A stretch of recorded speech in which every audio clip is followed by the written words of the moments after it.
Segundo domingo del tiempo ordinario, ciclo C.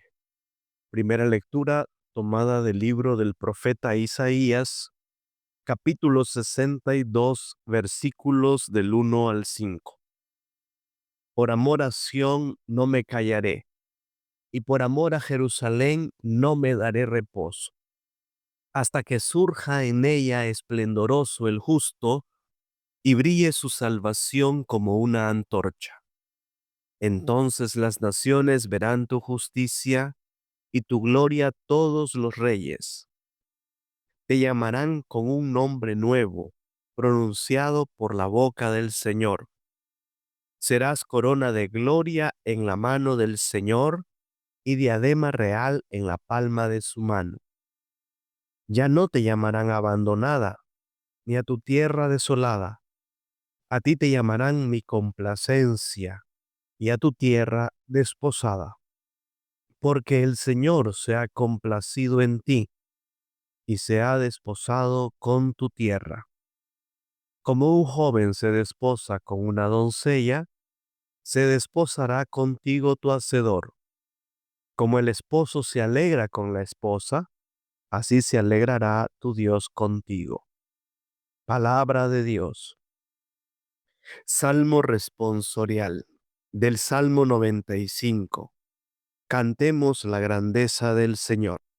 Cantémosle al Señor un canto nuevo. Que le canten al Señor toda la tierra. Cantemos al Señor y bendigámoslo. Proclamemos su amor día tras día, su grandeza anunciemos a los pueblos. De nación en nación sus maravillas. Alaben al Señor pueblos del orbe, reconozcan su gloria y su poder, y tribútenle honores a su nombre. Caigamos en su templo de rodillas, tiemblen ante el Señor los atrevidos. Reine el Señor, digamos a los pueblos, gobierna las naciones con justicia. Segunda lectura tomada de Primera de Corintios capítulo 12 versículos del 4 al 11. Hermanos, hay diferentes dones, pero el Espíritu es el mismo. Hay diferentes servicios, pero el Señor es el mismo. Hay diferentes actividades, pero Dios que hace todo en todos es el mismo. En cada uno se manifiesta el Espíritu para el bien común. Uno recibe el don de la sabiduría, otro el don de la ciencia, a uno se le concede el don de la fe, a otro la gracia de hacer curaciones y a otro más poderes milagrosos. Uno recibe el don de la profecía y a otro el de discernir los espíritus. A uno se le concede el don de las lenguas y a otro el de interpretarlas. Pero es uno solo y el Espíritu el que hace todo eso, distribuyendo a cada uno sus dones según su voluntad. Palabra de Dios. Del Santo Evangelio según San Juan, capítulo 2, versículos del 1 al 11. En aquel tiempo hubo una boda en Caná de Galilea a la cual asistió la madre de Jesús. Este y sus discípulos también fueron invitados. Como llegara a faltar el vino, María le dijo a Jesús, ya no tienen vino. Jesús le contestó, mujer, ¿qué podemos hacer tú y yo? Todavía no llega mi hora. Pero ella dijo a los que servían, hagan lo que él les diga. Había ahí 6 tinajas de piedra, de unos 100 litros cada una, que servían para las purificaciones de los judíos. Jesús dijo a los que servían, llenen de agua esas tinajas, y las llenaron hasta el borde. Entonces les dijo, saquen ahora un poco y llévenselo al mayordomo. Así lo hicieron. Y en cuanto el mayordomo probó el agua convertida en vino sin saber su procedencia, porque sólo los sirvientes la sabían, llamó al novio y le dijo, todo el mundo sirve primero el vino mejor, y cuando los invitados ya han bebido bastante, se sirve el corriente. Tú, en cambio, has guardado el vino mejor hasta ahora. Esto que hizo Jesús en Caná de Galilea fue el primero de sus signos. Así manifestó su gloria y sus discípulos creyeron en él. Palabra del Señor. Análisis del pasaje evangélico.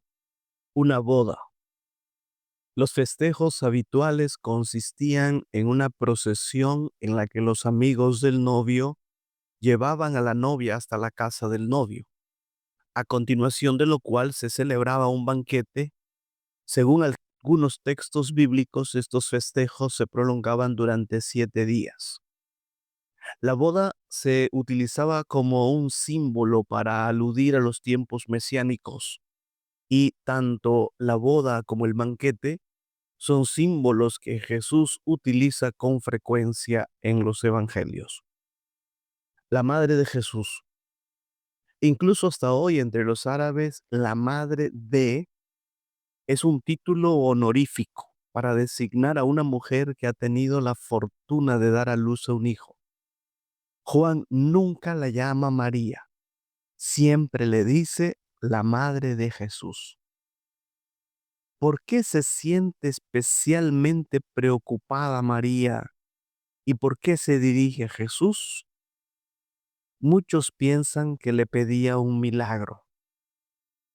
Mujer, no se trata de un desaire o de un término despectivo.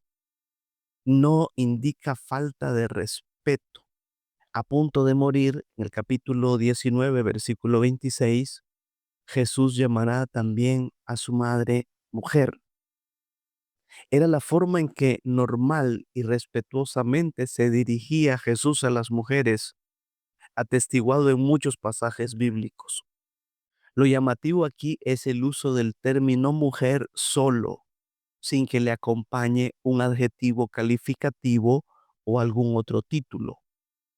Por un hijo que habla a su madre. De esto no hay precedentes en el mundo hebreo ni en el griego. Ciertamente no hay aquí deseo de rechazar o minimizar la relación madre-hijo, pues se llama a María Madre de Jesús 4 veces en estos 12 versículos, 2 después de que Jesús se dirige a ella llamándola mujer. Todo esto nos lleva a sospechar que el título de mujer tiene aquí un alcance simbólico, un alcance teológico. ¿Qué a ti y a mí? O sea, ¿qué nos importa a nosotros? Hay una idea de repulsa frente a una complicación inoportuna, así como una divergencia en los puntos de vista de dos personas implicadas. Esto no es asunto nuestro. En consecuencia, algunos sugieren que Jesús trata de decir a María que aquello no le importa a él ni a ella. Sin embargo, el hecho de que se refiera luego a mi hora indica que niega únicamente que le importe a él. Es Jesús el del problema porque su hora no ha llegado. La hora. Este es un término técnico de Juan. Aquí se refiere al momento de comenzar el ministerio de Jesús o al de su glorificación inicial en virtud de su primer milagro. Ha de rechazarse sobre todo la idea de que Jesús adelantó la hora de hacer milagros a petición de María, ya que en el pensamiento joánico la hora no depende de la voluntad ni siquiera de Jesús, menos de otro ser humano, sino de la decisión del Padre. Hagan lo que Él les diga. María no parece tener duda alguna de que Jesús intervendrá y únicamente ignora en qué forma se dispone a hacerlo.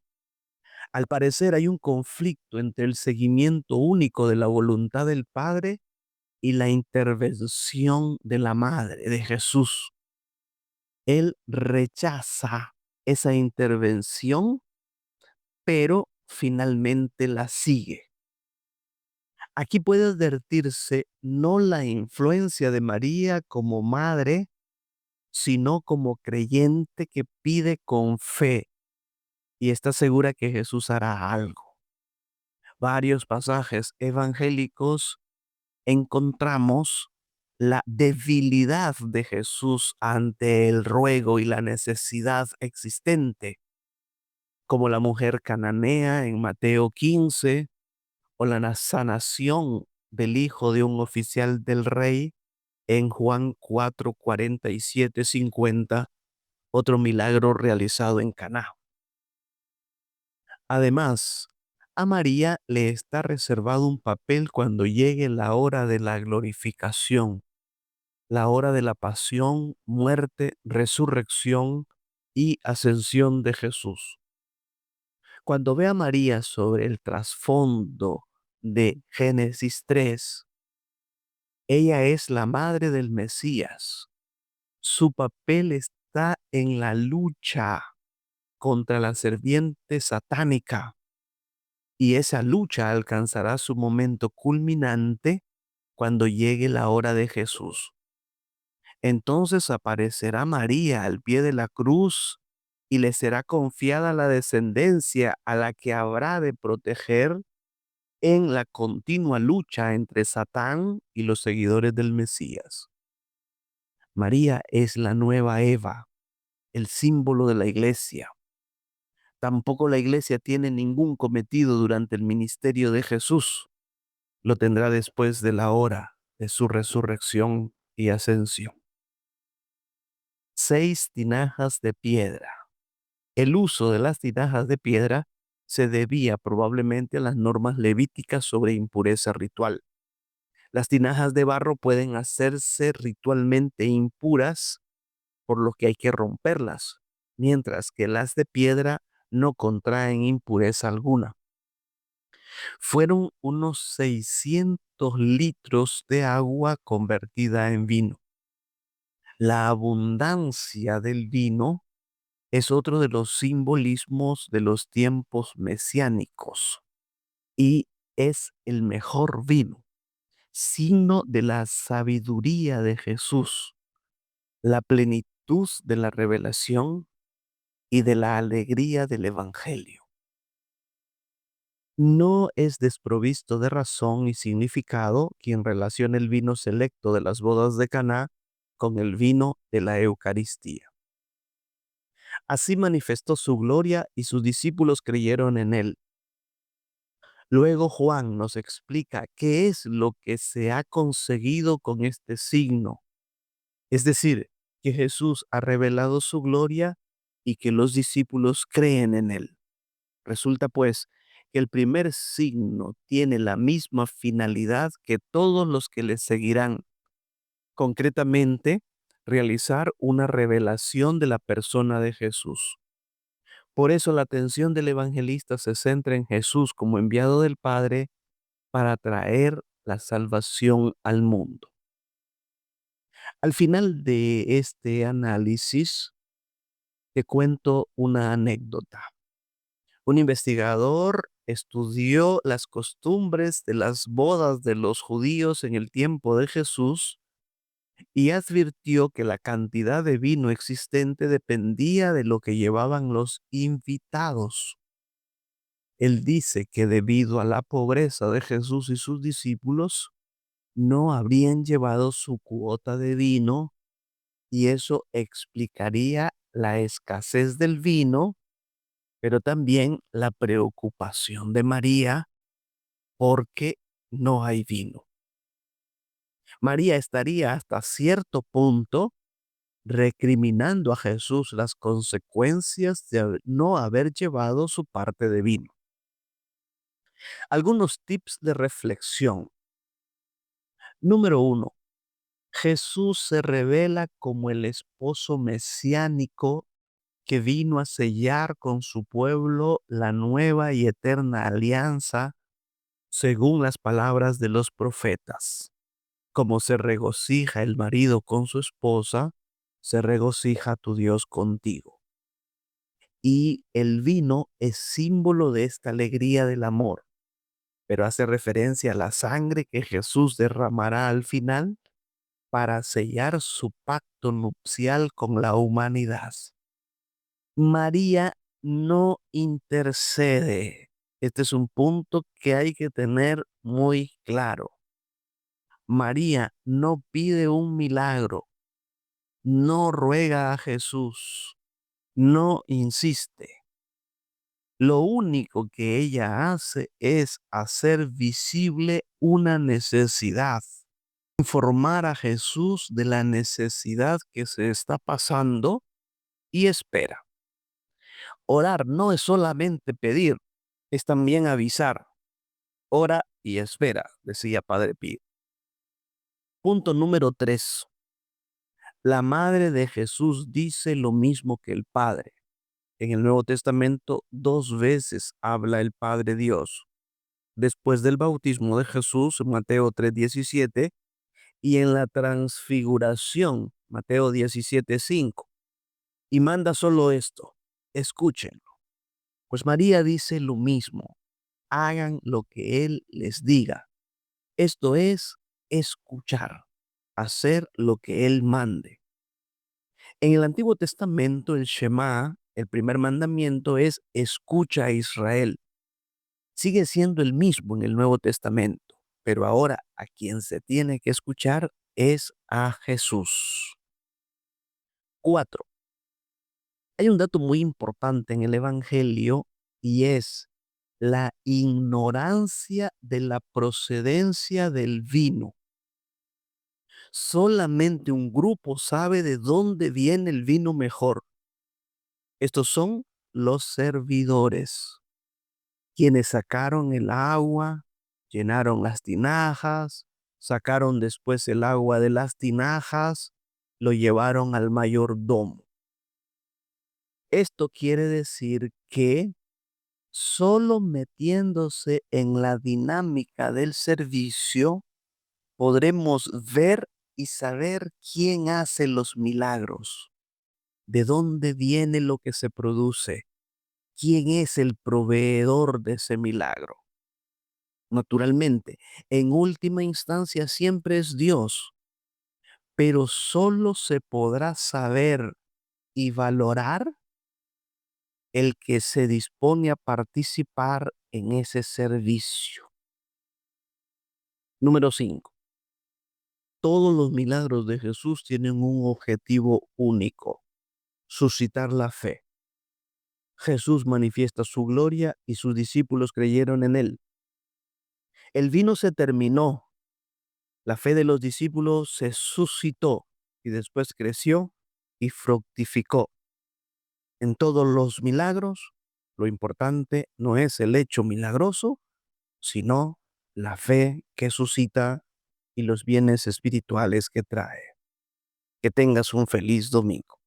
Si le ha gustado este video, dele like, suscríbase para que pueda recibir nuestras próximas publicaciones y ayúdanos a compartir esta página. Recuerde que evangelizar es una expresión del amor.